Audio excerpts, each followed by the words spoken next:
Je suis ravi de vous retrouver après cette période d'interruption de quelques jours pour poursuivre la discussion que nous avions amorcée à propos de ce concept de désobéissance civile. Vous avez vu que dans la première partie de la vidéo, j'ai embrayé directement sur le fait d'actualité le plus brûlant du moment, c'est-à-dire cet arrêté anti-pesticides pris par donc, le maire de Longueuil, qui entre-temps d'ailleurs a fait des émules puisqu'il a lancé un appel à tous ses confrères, à tous les autres maires de France, en tout cas ceux qui sont dans les communes rurales, de prendre ce même type d'arrêté qui, d'ailleurs, en tout cas le sien, a été suspendu puisqu'il a été attaqué devant le tribunal administratif par le préfet.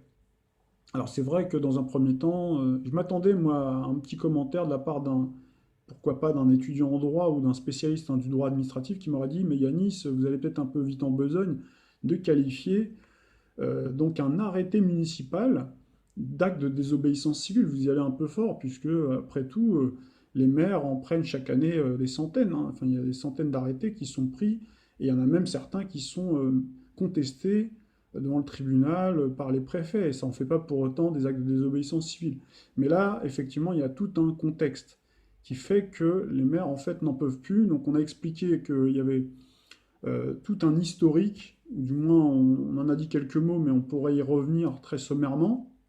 Il faut bien se souvenir de tout le conditionnement donc, qui a été mis en place. Notamment, on a eu au plus haut sommet de l'État, donc ça c'est important, M. Emmanuel Macron, qui est arrivé en s'habillant, en se drapant d'habits verts, en se présentant comme le chantre de l'écologie.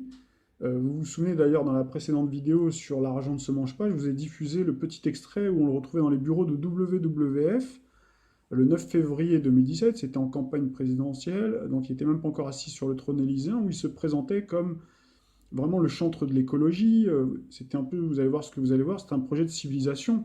Donc quand vous mettez écologie, donc ça veut dire derrière, on va s'occuper des pesticides. Ça, c'est quand même le b.a.-ba, puisque les pesticides sont extrêmement nocifs, on le sait, pour la santé, puisque vous avez vu le rapport de l'OMS 2015, d'accord? Donc il date quand même maintenant de quelques années.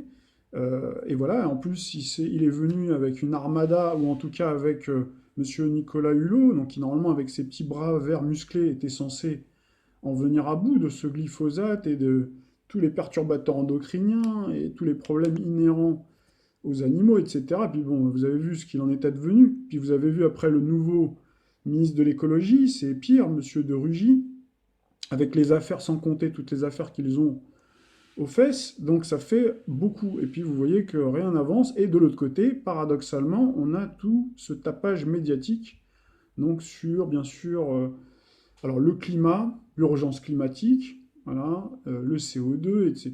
Et puis bien sûr, donc toute cette controverse sur le glyphosate, où on a annoncé aux gens, au départ, il y a une promesse qui avait été faite, ce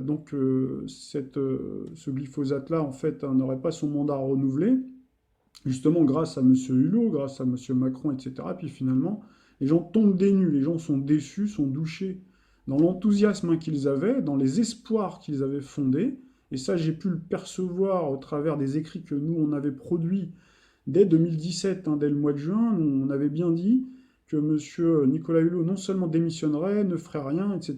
Mais moi, j'ai eu quand même des commentaires m'indiquant que M. Hulot, vous y allez un peu fort, vous verrez, il fera quand même des choses, même s'il ne fera pas tout, parce qu'il y a en face des lobbies, il ne fera pas tout. Mais en fait, on n'en est plus à l'état de lobby, c'est ce qu'il faut comprendre. C'est-à-dire qu'aujourd'hui, ça c'est très important, je pense que des gens commencent à le comprendre, où il y en a certains notamment tous ceux qui suivent les mouvements pour le Frexit, etc. Donc ça, je pense qu'ils sont au fait de cette actualité-là, que c'est l'Union européenne qui décide aujourd'hui. Il y a tout ce maillage institutionnel, ce millefeuille qui se superpose comme des couches de lasagne. Sauf que la lasagne, malheureusement, elle est pas bio, quoi. D'accord? Donc on a donc la première couche.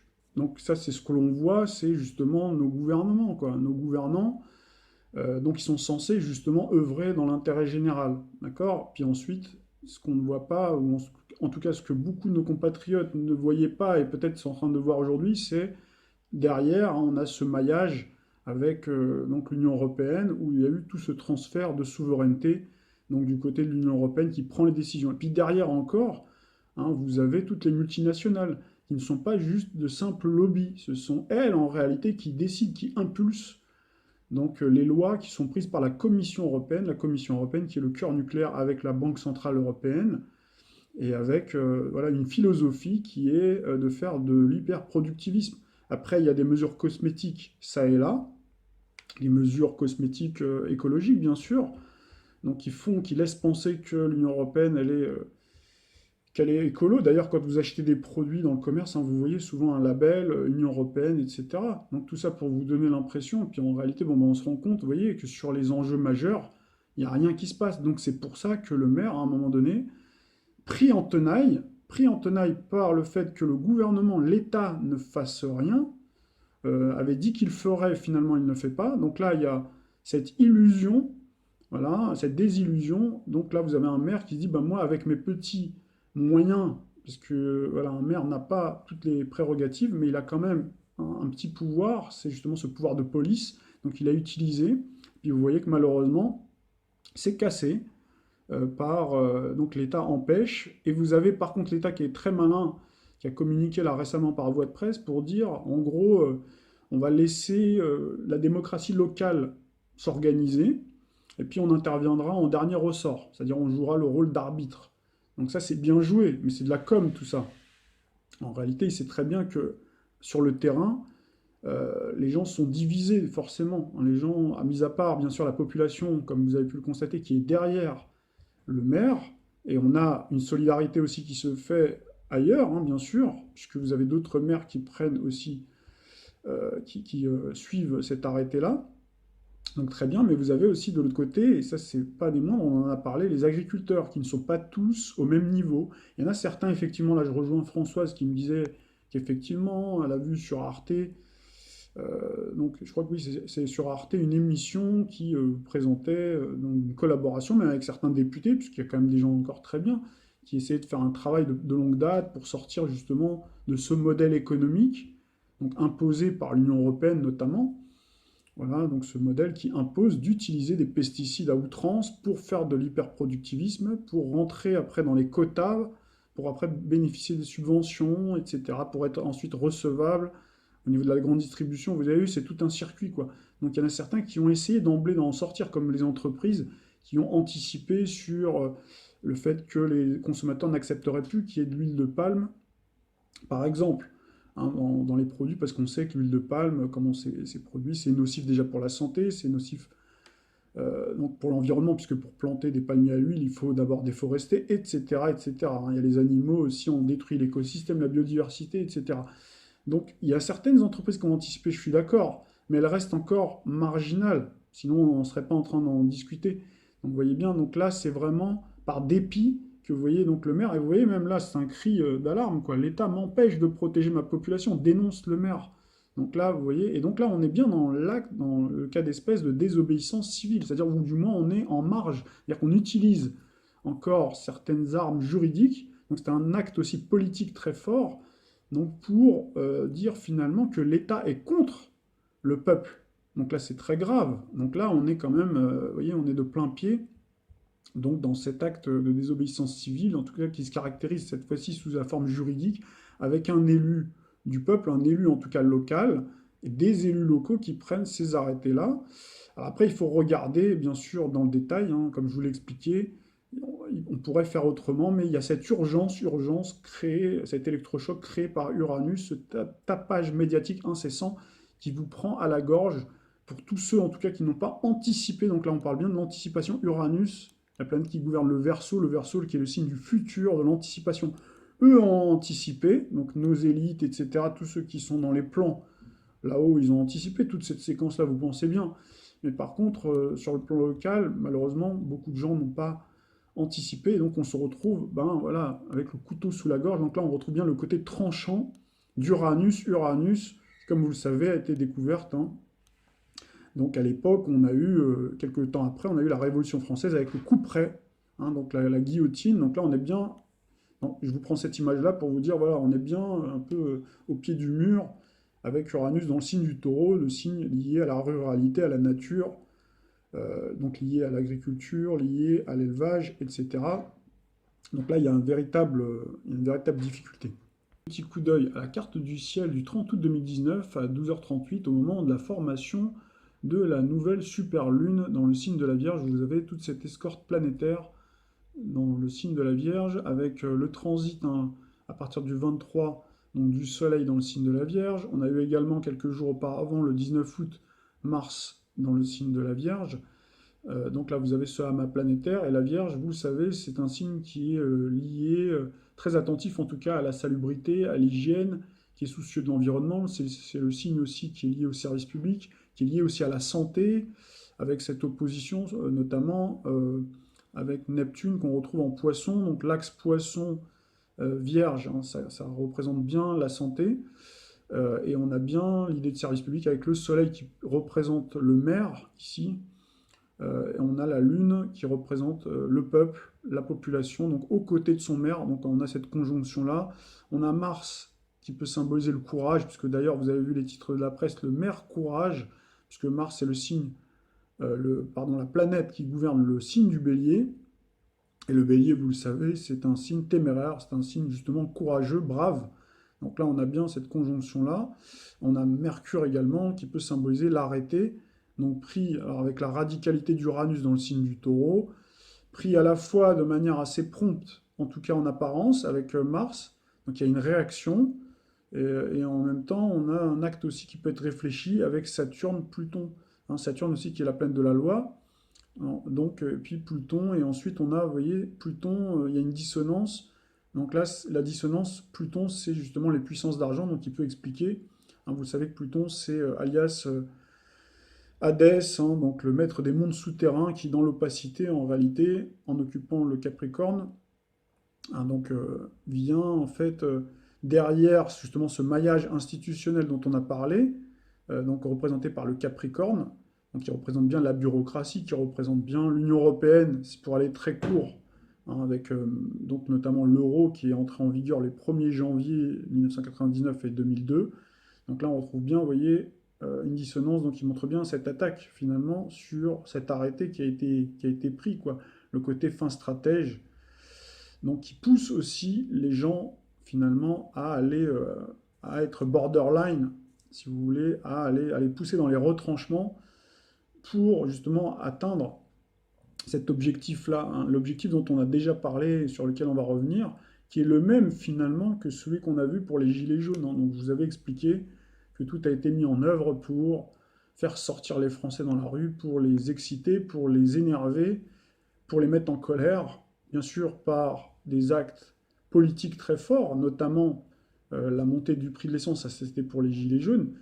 Puis vous avez eu aussi toute la phase de provocation. Donc là, je vous renvoie à toutes les vidéos que l'on avait faites, hein, où on a voilà, jeté de l'huile sur le feu pour énerver les gens en faisant des phrases voilà, qui ont énervé les personnes. Et donc c'est pour ça qu'à un moment donné, ils se sont dit, ça suffit, hein, on va sortir dans la rue, donc remonter comme des horloges. Et donc là, on a la même chose, hein, finalement, sur le plan écologique cette fois-ci, puisque vous avez d'ailleurs un autre mouvement dont on va un peu reparler, c'est ce mouvement pour le climat, hein. C'est la même chose, vous voyez d'ailleurs qu'il y a des sittings, il y a voilà, pas mal de mouvements aussi de ce côté-là.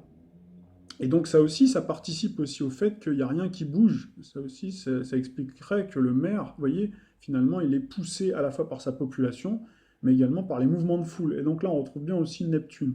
Alors Neptune aussi symbolise, bien sûr, hein, toutes les masses aquatiques, ça symbolise aussi les problèmes liés à la pollution, les menaces liées à la pollution, les menaces liées aux nappes phréatiques qui sont polluées justement, puisqu'on a bien cette opposition, même je dirais cette double dissonance, hein, à la fois à Jupiter, donc qui agrandit encore le problème, qui agrandit encore le fossé, et également l'opposition avec tout ce amas planétaire dans le signe de la Vierge. Donc là, on retrouve bien ce problème lié à l'eau, hein, ce problème de pollution.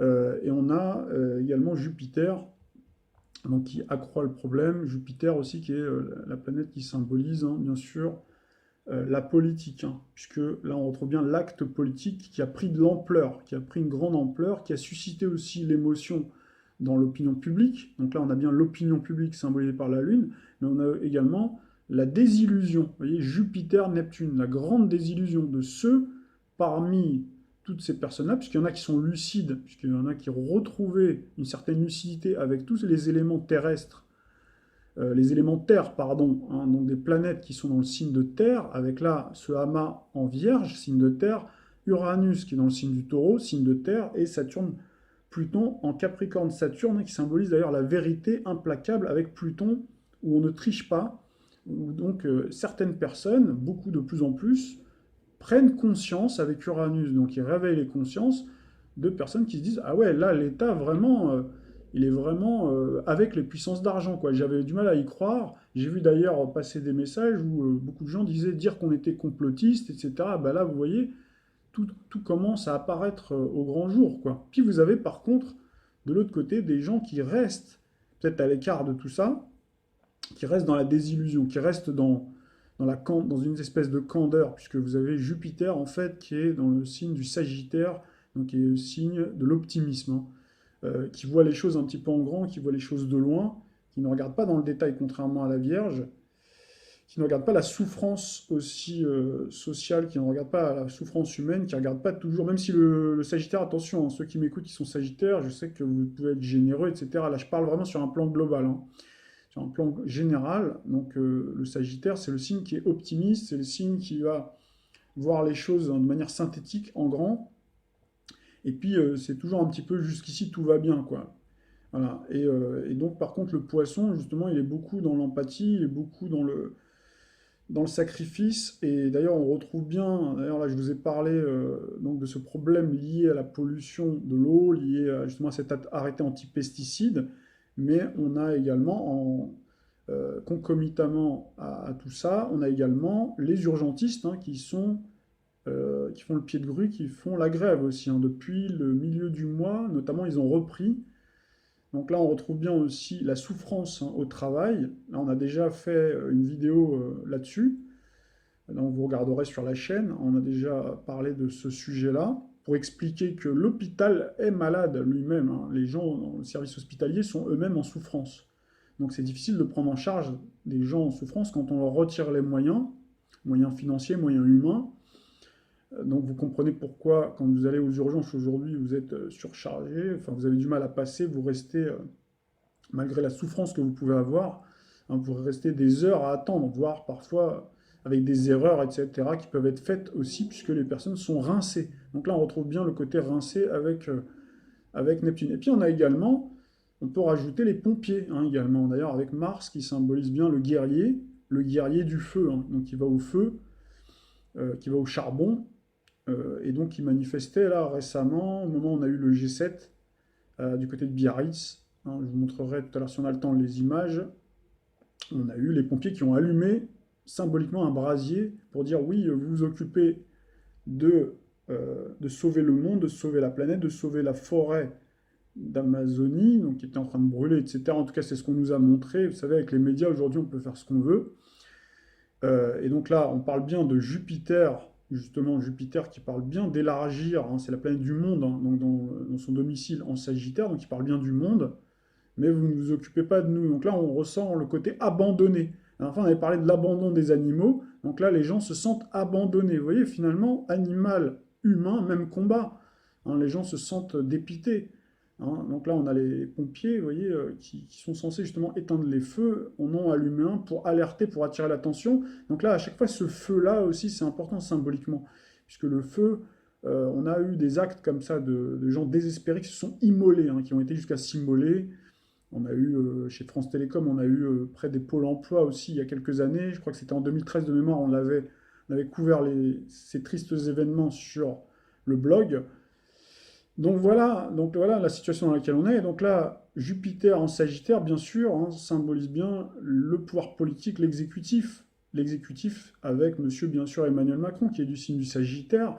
Mais on a également monsieur Édouard Philippe, qui est également du signe du Sagittaire, et monsieur de Rugy, qui est également du signe du Sagittaire. Donc c'est les trois personnalités les plus importantes, donc qui symbolisent bien justement ce pouvoir politique qui, finalement, voilà, est absent, en tout cas de la part de beaucoup de gens.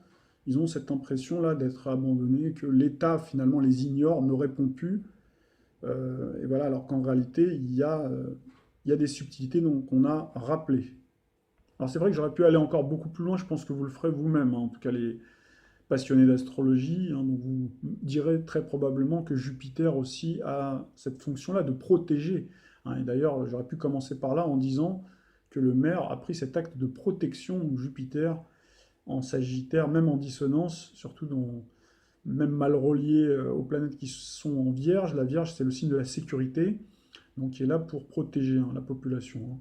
Quelques mots quand même sur les origines de la désobéissance civile, hein. Vous savez que ce concept il a été initié et façonné par le Mahatma Gandhi, donc, qui était un militant nationaliste hindou, donc, qui était adepte de la non-violence, hein, qui a lancé à l'époque une vaste campagne de résistance passive contre l'Empire britannique. Donc c'est une doctrine en fait qu'il avait forgée tout au long de son parcours de vie, ses études, ses voyages et aussi sa détestation des injustices en fait qui sévissaient, hein, à une époque où son pays était sous la domination de la couronne britannique, hein. Et son pays était gangréné aussi en interne, hein, par des conflits religieux et ethniques, hein. Donc il avait, c'est vrai, un goût prononcé pour la justice. D'ailleurs, il avait lui-même, dans sa prime jeunesse, hein, fait des études de droit à Londres, hein, pour devenir avocat. Il a même plaidé à la Cour de justice, plutôt en Afrique du Sud. Il n'était pas vraiment à l'aise chez lui.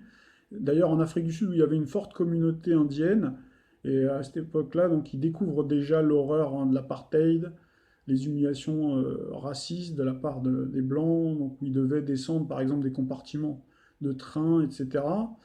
Donc c'est comme ça qu'en fait, progressivement, il s'est érigé en défenseur, hein, des immigrants indiens là-bas, et il s'est forgé en fait une certaine réputation. Donc il a vraiment conceptualisé cette doctrine originale, donc fondée sur la non-violence, la maîtrise de soi, le respect aussi de la vérité.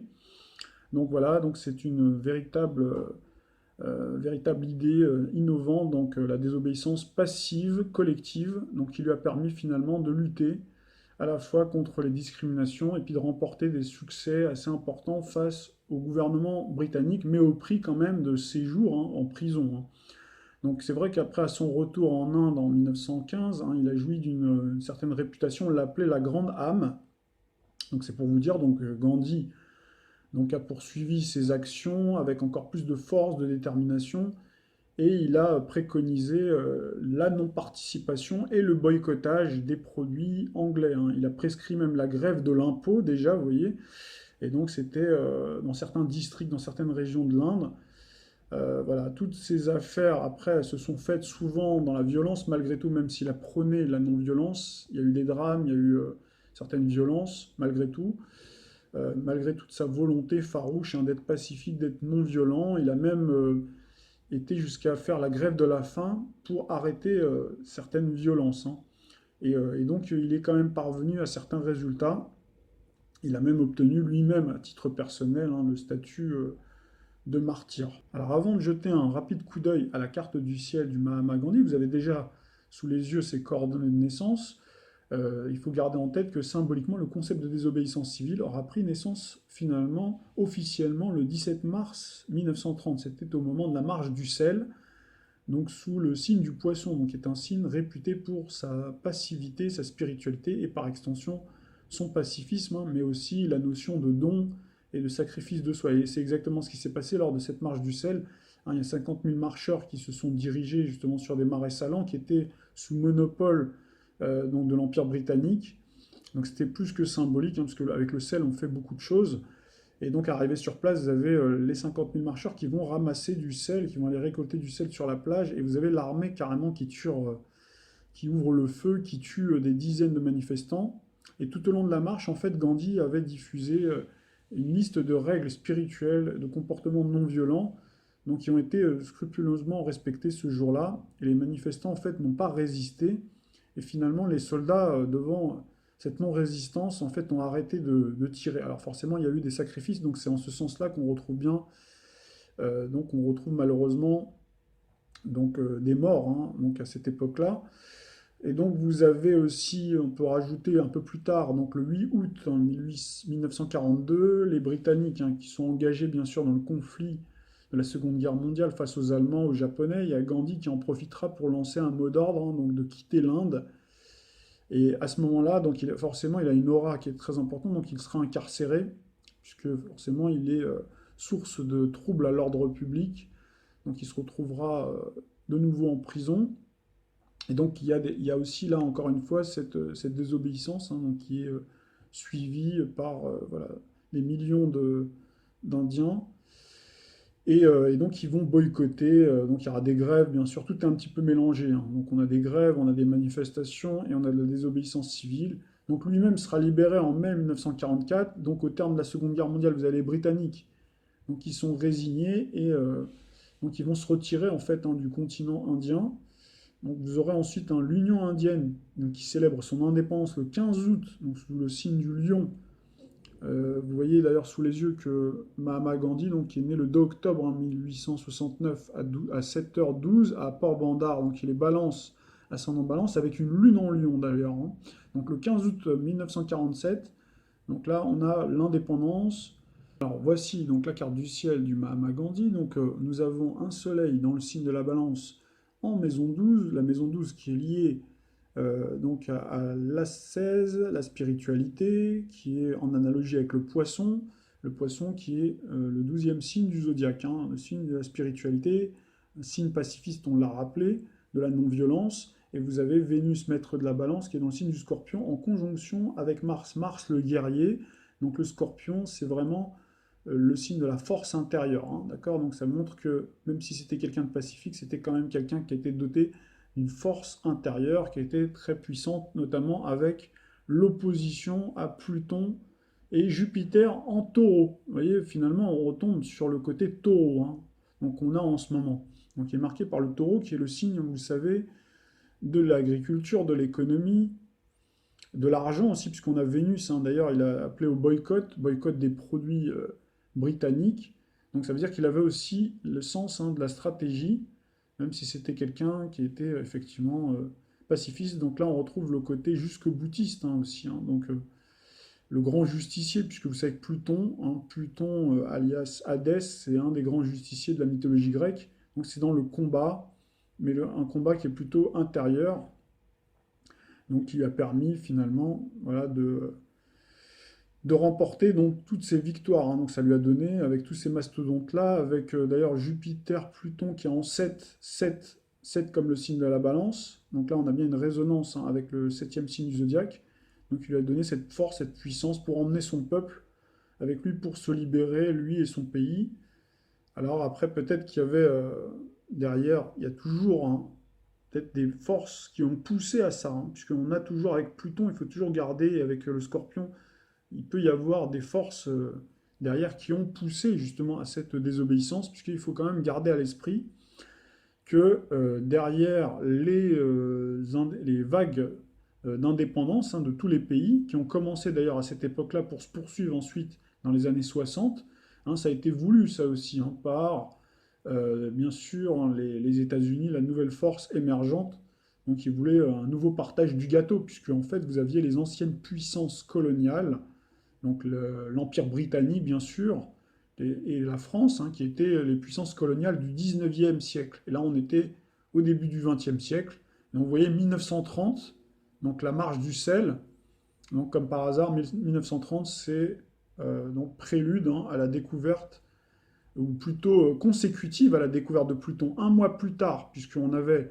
Pluton, donc on a découvert le 18 février 1930 officiellement, et donc un mois plus tard, on a la marche du sel. Donc voilà, après, il faudra regarder dans le détail, mais je pense que c'est quelqu'un, Gandhi, qui était sincère, il n'y a pas de doute là-dessus. Mais voilà, après, tout a été fait, je pense, aussi pour affaiblir, bien entendu, cet empire colonial, donc qui ne plaisait pas forcément pour après un nouveau partage du monde, nouveau partage du gâteau, quoi, hein. Donc voilà ce qu'il faut, à mon avis, garder aussi en tête, hein. On a pu constater qu'au travers de l'expérience de Gandhi, hein, il y a eu quand même une efficacité, même s'il y a eu, malgré tout, de la violence, hein. C'est toujours difficile de parvenir à avoir zéro violence, hein. Même si vous-même, vous voulez rester pacifique, finalement, vous avez en face, hein, des gens qui sont déterminés et qui, eux, utilisent la violence, hein. D'ailleurs, on a eu ce cas de figure-là dans d'autres époques et à d'autres endroits. Donc là, on a l'exemple, on en avait déjà parlé dans notre précédente vidéo, de Rosa Parks et Martin Luther King. Donc c'est vrai qu'ils ont utilisé donc ce concept pour désobéir donc à une loi injuste. Donc ils ont boycotté une compagnie de bus Donc c'est vrai que la consommation, donc ça peut être une arme économique hein, effectivement efficace pour se faire entendre face à des États ou des lois qui sont injustes, hein, des États inflexibles. Donc la Rosa Parks, vous vous en souvenez, donc elle avait pris ce chemin-là, c'était a priori spontané puisque donc elle avait protesté, elle était restée assise hein, dans une zone qui était dédiée aux Blancs.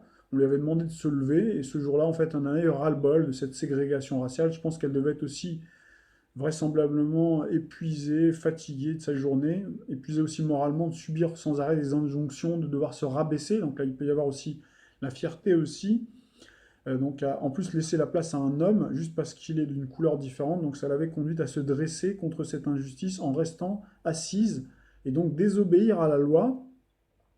Et donc elle avait bénéficié par contre hein, de l'appui de tous les passagers, puisque pendant 8 semaines, ils ont boycotté la compagnie de bus et ils ne sont pas allés au travail en empruntant le bus. Donc ça veut dire que c'était un manque à gagner important, puisque là, il y avait toute la communauté. Hein. C'était pas juste quelques poignées de personnes, c'était vraiment extrêmement important. C'était très suivi, malgré les menaces, malgré les intimidations. Donc ils n'ont pas plié. Puis vous avez eu, bien sûr, une des figures emblématiques de l'époque de la défense des droits civiques, hein, Martin Luther King, qui était venu prêter main forte. Et le résultat final fut l'abolition de la loi ségrégationniste hein, dans l'État de l'Alabama.